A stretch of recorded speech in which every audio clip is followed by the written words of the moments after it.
my name is Cydney. I am a registered acupuncturist, currently working under a student license. My favorite color is green. It always has been and it never will change. First thing I think about when I wake up in the morning is usually what I've dreamt that night. So last night I had some dreams about mermaids and moons. And then the other night I also had dreams that I had cats that I didn't have, and they were all running out of the house and I had to chase them. I have indoor cats, so like when an indoor cat gets outside, that's like the most terrifying thing ever. Basically where you can find me is Mondays at Heal Flow. I'm working on a Trinity flow treatment which offers acupuncture, massage, and Reiki, and it's really wonderful. It's an hour treatment. You can also follow me at Cydney Smith, r.ac on Instagram, and yeah. Hey! Hey!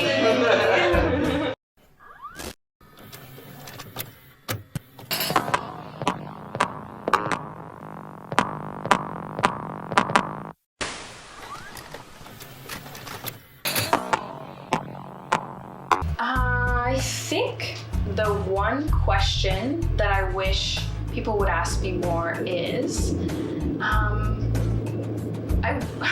this sounds really sad and lonely, but I wish that people ask me how are you doing? How's it going? I find that a lot of questions are very targeted in certain aspects of my life, like, how's this going with your business? Or how's this school going? Or how's your exam process going? And so I think just people checking in and just asking, how are you doing? How's it going? How are you feeling? I need to be asked that more. There you go. I like that. Yeah. I think that came a lot from like my mom. Like she doesn't ask that very much. So I think that like, usually it's not like, how are you doing, Cydney? It's like, what's going on with this? What are you doing here? And so like, I guess the question is more like, what do I wish my parents would ask me more instead of everybody? I think that like everybody just needs to check in every once in a while and see what the other person's going through. I saw this really cool example of a picture kind of depicting of how you don't know what other people are going through.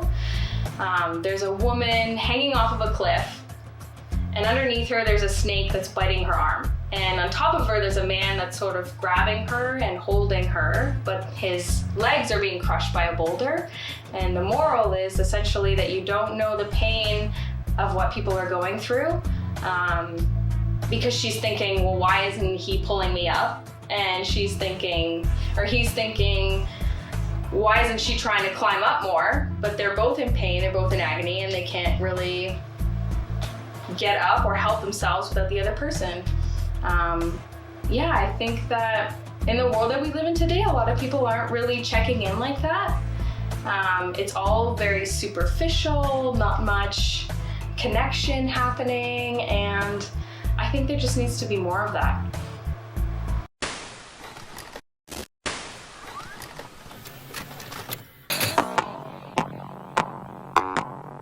So 15-year-old Cydney, puberty was not kind to her. If I were to meet her today, I would tell her that she's beautiful, that she is loved, that people care about her. I've done a lot of work recently with healing with my inner child, and I think 15-year-old Cydney is also a part of that youth and that child within me. And there's also a fantastic book. It's Thich Nhat Hanh, Healing with Your Inner Child. And basically it works through childhood traumas. I had a lot of traumatic experiences during probably 15, 16, 17. My father is an alcoholic, and so there was a lot of darkness in that time of my life. I struggled with an eating disorder. I struggled with self-harm. So I think the main thing that I want to tell her is she's loved, and healing that relationship with my younger self has been a part of my journey. I highly recommend this book for a lot of people because you don't notice your traumas popping up in certain areas and aspects or relationships of your life. Sometimes you might not even realize that they're there because they're so subconscious, and Thich Nhat Hanh does a beautiful way of sort of unpacking that and taking you through the steps of connecting with your inner child, and through meditation, guided meditation, and thoughtfulness, mindfulness, that word is used a lot nowadays, self-awareness. Yeah, I'm just sort of working through that, yeah.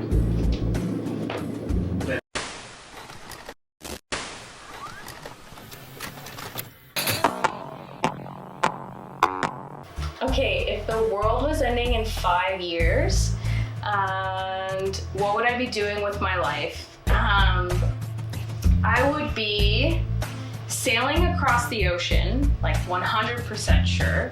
I would be living on a boat, and I would be with my beautiful, gorgeous partner, Omar, and our lovely dog, and I would just be with my little family. For those who don't know, I already live on a boat, and so I'm like almost at that point where I'm living as if the world were ending in 5 years. But I need to get that ocean crossing under my belt, so we'll see. Check in. Yo, you'd be best at surviving the zombies because you already know how to live I'm on the boat. fucking boat. Can zombies swim? No, that's all. Can zombies swim? No. I didn't watch Game of Thrones, so like, don't you dare ruin it for I me. won't, but that's that whole thing in Game of Thrones, actually. That's why the No. Iron people survive, 'cause the zombies don't swim. Oh my god, I'm set.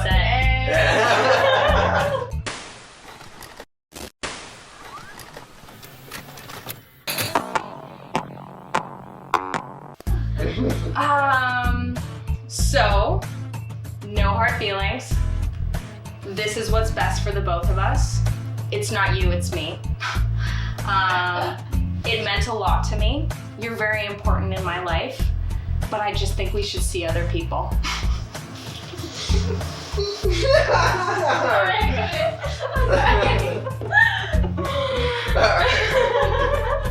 You're okay with that? I'm okay with that. Okay.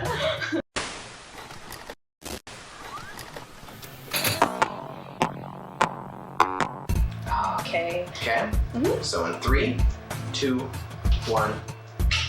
Okay, so the most important thing for me to have in a partner, I think, is trust. Being able to trust the person. I'm gonna add to that also being able to tell my partner whatever I need to at any point in time. I think that's so important for me to feel comfortable to say whatever's on my mind, no matter what, where, when, why. Just being able to do that is, bottom line for me, the best partnership. Yeah, I feel I have that, so I'm pretty damn lucky. Yeah. So I'm Cydney, and this was a fantastic experience sharing with all of you. Bayley's fantastic as well. He made me say that. Well, I think we all just need to love a little bit more. I think we all need to just be kinder, be more loving and open with each other, and yeah, take care of one another.